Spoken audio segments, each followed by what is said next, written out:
Bago tayo mag-umpisa mga chong, pakilike muna na tong video dahil malaking tulong na iyan sa ating munting channel. Isang panalo na lang nga ang kailangan ng Magnolia Chicken Templados upang makapasok muli ng PBA Finals matapos talunin ang Phoenix Real Masters kagabi sa score na 82-78. Kaya naman gusto na ni Coach Chito Victolero na tapusin ang serye ng mas maaga. Well, ayon pa kay Coach Chito Victolero, nasa amin na ang momentum kaya mas okay na matapos na agad ang serye sa Game 2 dahil determinado ang Phoenix na extend pa ang serye at makasungkit ng panalo. Well, sa pambalita punta naman tayo sa big man na si Jason Perkins na positibo pa rin despite sa 0-2 disadvantage kontra Magnolia Chicken Templados. Well, ayon pa kay Jason Perkins, hindi pa tapos ang serye at may pagkakataon pa sila na makabawi at manalo, kaya naman mas pagbubutin pa nila ang kanilang team practice at itama ang kanilang mga pagkakamali upang makasungkit man lang ng panalo at ma-extend pa ang serye at may pagkakataon na makabante.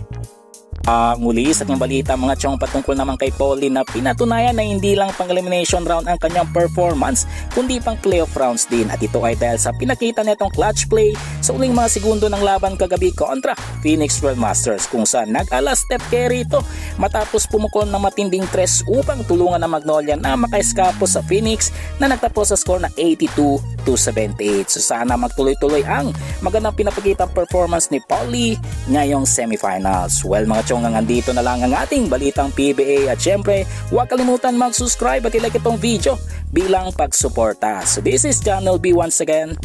I'm out.